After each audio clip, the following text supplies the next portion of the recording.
నమస్తే, welcome to hit TV. నేను మీ శ్వేత గంగాధర్. ఈ రోజు అయితే చాలా విషయాలు మాట్లాడుకుందాం. ప్రస్తుతం మనతో పాటు ఉన్నారు 21st IAS academy chairperson Krishna Prasad గారు ఉన్నారు. ఒక్కసారి వారి మాటలు తెలుసుకుందాం. సార్ నమస్తే. సార్ ఎలా ఉన్నారు?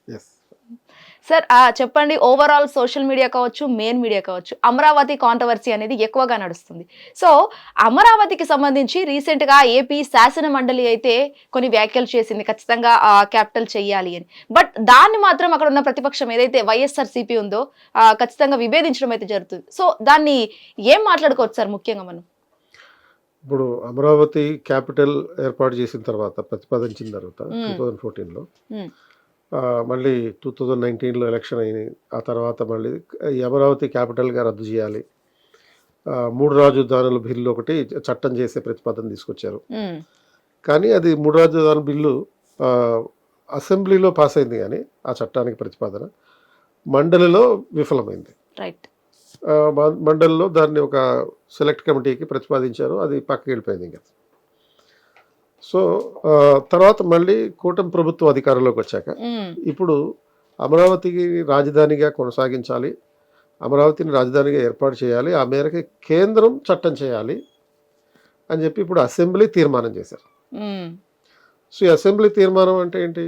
చట్టం కాదు అది, ఓన్లీ రిజల్యూషన్ అంటారు దాన్ని ఇంగ్లీష్లో. రిజల్యూషన్ అంటే ఏంటి? ఒక నిర్ణయం చేయడం. సో ఇది ఈ నిర్ణయం చేయడానికి కారణం ఏంటి? దీనికి 2 ఆస్పెక్ట్స్ ఇక్కడ గుర్తుపెట్టుకోవాలి. ఒకటి, ఇది చట్టం కాదు కాబట్టి ఇది వైసీపీ చేసిన విధంగా ఉండేటటువంటి పద్ధతి కాదు. సో ఇది చట్టం కాదు, ఓన్లీ తీర్మానం కాబట్టి అసెంబ్లీలో మాత్రమే చేస్తే సరిపోతుంది, మండలికి పంపాల్సినటువంటి అవసరం లేదు. చట్టం అయితే, బిల్లు అయితే అది 2 సభల్లోనూ అప్రూవల్ కావాలి.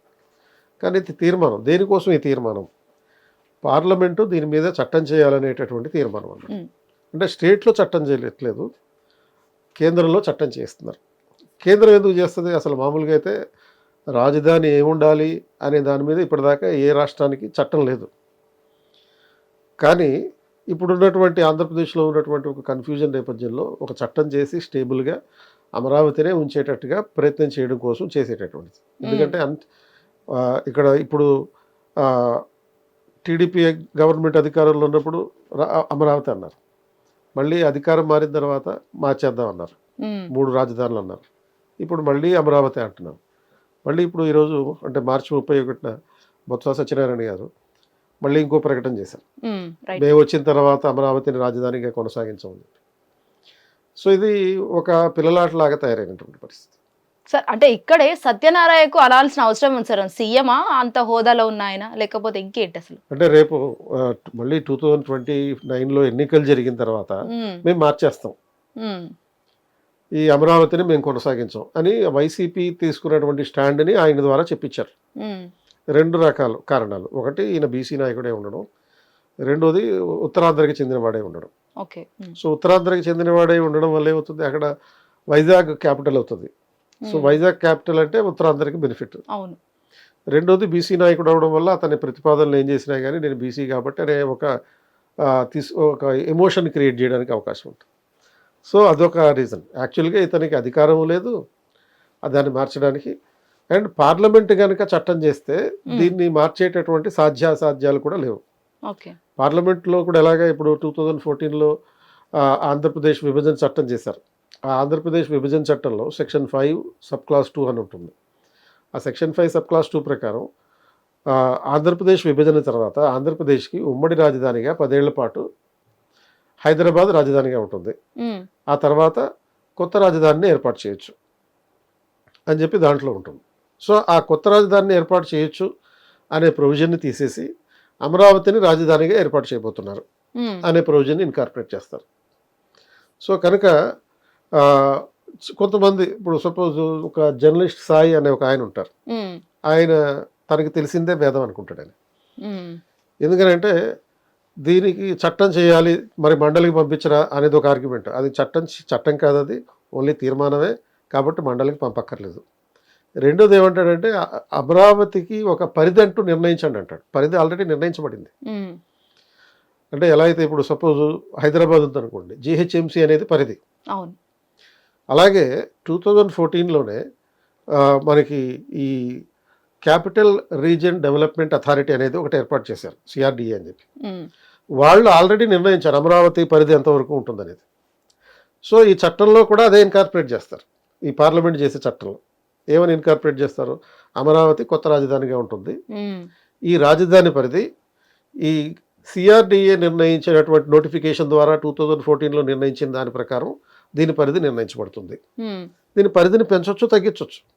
ఇప్పుడు ఎలా అయితే జిహెచ్ఎంసీ పరిధిని పెంచారు, సేమ్ అదేవిధంగా మరో నోటిఫికేషన్ ద్వారా, గవర్నర్ నోటిఫికేషన్ ద్వారా దీన్ని ఇంకా పెంచడానికి కూడా అవకాశం ఉంటుంది. మళ్ళీ దానికి పార్లమెంట్ చట్టం అక్కర్లా, గవర్నర్ నోటిఫికేషన్ జారీ చేస్తే చాలు. పార్లమెంట్ చేయాల్సిందేంటి, ఈ ఏపీ విభజన చట్టంలో ఒక మార్పు తీసుకురావడం, ఒక ఇన్కార్పొరేట్ చేయడం. ఏంటది, కొత్త రాజధాని పెట్టుకోవచ్చు. ఆ కొత్త రాజధాని అమరావతిలో ఉంటుంది. అండ్ ఆ అమరావతి పరిధి సిఆర్డిఏ చట్టంలో నోటిఫికేషన్లో డిక్లేర్ చేసిన దాని విధంగా ఉంటుంది. ఉమ్, అలా. ఓకే. సో కాబట్టి రేపు మళ్ళీ దీన్ని మార్చేయాలనుకోండి, వైసీపీ చెప్పినట్టుగా ఏం చేయాలి, వీళ్ళకి ఇప్పుడున్నటువంటి అసాధారణమైన మెజారిటీ రావాలి. పార్లమెంట్లో మొత్తం సీట్లన్నీ అంటే మెజారిటీ సీట్లు ఏపీ నుంచి వీళ్ళకే రావాలి. ఉమ్, కేంద్రంలో ఏర్పడే ప్రభుత్వం వీళ్ళు సపోర్ట్ లేకుండా మేము లేవు అనేటటువంటి పరిస్థితి రావాలి. అప్పుడు వీళ్ళు బెదిరించి కేంద్రాన్ని ప్రభుత్వాన్ని బెదిరించి కేంద్ర పార్లమెంట్ చట్టాన్ని మళ్ళీ సవరించి మార్చొచ్చు. ఓకే. అంతే తప్ప ఇది ఇక ఇష్టం వచ్చినట్టుగా మార్చడానికి అవకాశం లేదు. ఓకే, అంటే ఉత్తరాంధ్రలో ఇంకా పనులు అనేది డెవలప్మెంట్ దాకా ఇంకా కాకపోయినా కూడా ఐటీ కారిడార్ లాంటివి, ఐటీ హబ్ లాంటివి, టీ హబ్ లాంటివి వస్తాయి అని చెప్పేసి అయితే అంటున్నారు సార్. మరి అది ఆరోపణేనా, విమర్శ? అది విమర్శనే. అంటే ఇప్పుడు క్యాపిటల్ ఉంటేనే డెవలప్మెంట్ కాదు. ఇప్పుడు దేశ రాజధాని ఢిల్లీ, అవును, కానీ దేశంలో అత్యధికంగా ఆర్థికంగా అభివృద్ధి చెందిన ప్రాంతం ముంబై, ఫైనాన్షియల్ క్యాపిటల్ అంటాం దానికి. ఓకే. అలాగే రాష్ట్ర రాజధాని అమరావతి ఉండొచ్చు. అండ్ ఆర్థికంగా వైజాగ్ని డెవలప్ చేస్తారు కదా. ఆల్మోస్ట్ 130 లక్షల కోట్ల పెట్టుబడితోటి ఒక గూగుల్ డేటా సెంటర్ రాబోతుంది. అలాగే ఇప్పుడు మెటల్ స్టీల్స్ కూడా ఆ ప్రాంతంలోనే రాబోతుంది. సో మరి అటువంటి నేపథ్యంలో ఇన్నేసి వేల కోట్ల రూపాయల, లక్షల కోట్ల రూపాయల పెట్టుబడులు పెట్టి ఆ ప్రాంతాన్ని అభివృద్ధి చేయడానికి సంబంధించిన బడ్జెట్ ఉంది. అండ్ బడ్జెట్లో నుంచి క్యాపిటల్ సిటీని డెవలప్ చేయడానికి డబ్బులు ఏమి ఖర్చు పెట్టట్లేదు. దీనికోసం సెపరేట్గా సిఆర్డిఏ అనేటటువంటి ఒక స్కీమ్ పెట్టారో దాని ద్వారా వచ్చే డబ్బులు మాత్రమే ఖర్చు పెడతారు. అంటే ఓవరాల్ గా కూడా ఇటు అమరావతి చూసుకున్నట్లయితే జస్ట్ వైఎస్ఆర్సీపీ కావాలనే ఇవన్నీ చేస్తుందని కూడా అంటున్నారు. నిజమేనా సార్? అసలు కరెక్టే. ఇప్పుడు అమరావతిని షిఫ్ట్ ఎందుకు అసలు వద్దన్నారు, ఎందుకంటే మళ్ళీ ఇప్పుడు గతంలో చంద్రబాబు గారు ఈ మన హైదరాబాద్ని డెవలప్ చేసేటప్పుడు సైబరాబాద్ అనే ప్రాంతాన్ని తానే డెవలప్ చేశాను అని ప్రతిసారి చెప్తూ ఉంటారు. అవును. ఈ అమరావతిని కూడా క్యాపిటల్ సిటీగా ఏర్పాటు చేస్తే భవిష్యత్తులో చంద్రబాబు నాయుడు గారి పేరు స్థిరంగా నిలిచిపోతుంది అనే భయంతో వాళ్ళు దాన్ని మార్చేద్దాం అనుకున్నారు. కానీ అది కుదరలేదు. అమరావతి నుంచే పరిపాలన చేశారు. 3 రాజధానులు అన్నారు, డీసెంట్రలైజేషన్ అన్నారు, అది ఏవి వర్కౌట్ కాల అల్టిమేట్గా. సో మళ్ళీ ఇప్పుడు దీన్ని స్థిరీకరించే ప్రయత్నం గవర్నమెంట్ చేస్తుంది. సో అమరావతిలో స్థిరంగా క్యాపిటల్ ఉండేటటువంటి ప్రయత్నం. ఓకే. సో మరి నెక్స్ట్ లెవెల్లో నెక్స్ట్ ఏంటి, మరి ఇప్పుడు మేము మరోసారి అధికారంలోకి వస్తే మారుతూ ఉన్నాం. మార్చేటటువంటి పరిస్థితులు అయితే లేవు ప్రస్తుతం ఉన్నటువంటి ఈ పద్ధతి ప్రకారం అన్నమాట. ఓకే. సో ఓవరాల్ గా అమరావతి క్యాపిటల్ అయ్యే ఛాన్సెస్ ఉన్నాయా సార్ అసలు ఏపీలో?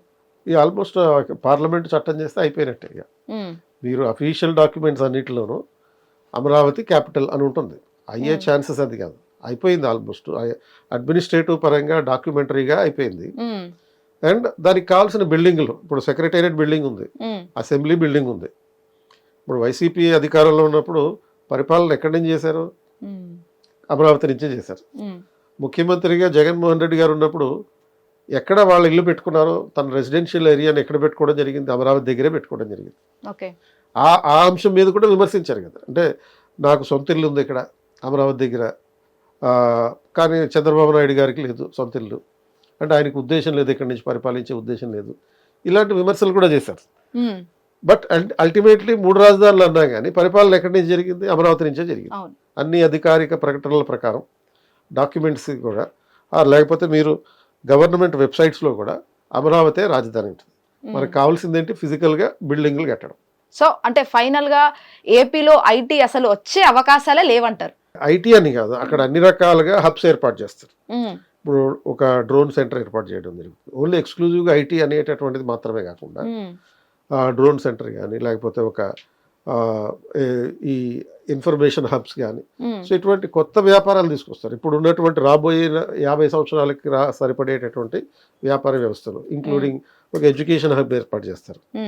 ఆర్థికంగా కూడా దీన్ని డెవలప్ చేస్తారు. ఓన్లీ పొలిటికల్గానే మాత్రమే కాకుండా ఆర్థికంగా పారిశ్రామిక వ్యవస్థలు ఏర్పాటు చేయడం, లేకపోతే రాబోయే పరిస్థితుల్లో రాబోయే కాలంలో అవసరమైనటువంటి టెక్నాలజీ ఏదైతే ఈ డ్రోన్ టెక్నాలజీ లేకపోతే ఒక 3D టెక్నాలజీ, వీటికి సంబంధించినటువంటి పరిశ్రమలు కూడా అక్కడ ఏర్పాటు చేయడానికి అవకాశం. Right, thank you so much sir, మంచి ఇన్ఫర్మేషన్ షేర్ చేసుకున్నాం. హిట్ టీవీ యాప్, ఇందులో short news, live news, entertainment shows, movies, digital magazines తో పాటు మీ జిల్లా వార్తలను కూడా ఫ్రీగా చూడొచ్చు. ఇంకెందుకు ఆలస్యం, వెంటనే హిట్ టీవీ యాప్ ని డౌన్లోడ్ చేసుకుని ఫ్రీగా ఎంటర్టైన్మెంట్ పొందండి. Hit TV app. Hit TV app. Please download hit TV app. Hit TV యాప్ని ఫ్రీగా డౌన్లోడ్ చేసుకొని ఎంజాయ్ చేయండి. మీకు నచ్చిన ఎంటర్టైన్మెంట్ కోసం హిట్ టీవీ యాప్ ని ఫ్రీగా డౌన్లోడ్ చేసుకుని ఎంజాయ్ చేయండి. హిట్ టీవీ యాప్ని డౌన్లోడ్ చేసుకుని ఆస్వాదించండి, ఆశీర్వదించండి. ఇంతమంది సెలబ్రిటీలు హిట్ టీవీ యాప్ ని డౌన్లోడ్ చేసుకోండి అని చెప్తున్నారంటే ఎంత మంచి యాప్ ఆలోచించండి. అమెరికా అమెరికా అమెరికా అమెరికాలో చదవాలనుకునే వాళ్ళకి విశ్వసనీయమైన పేరు మన శౌర్య కన్సల్టెన్సీ. UK లో 1 year masters. UK లో 1 year masters. 2 years work permit up to 5 years visa. Contact Saurya Consultancy.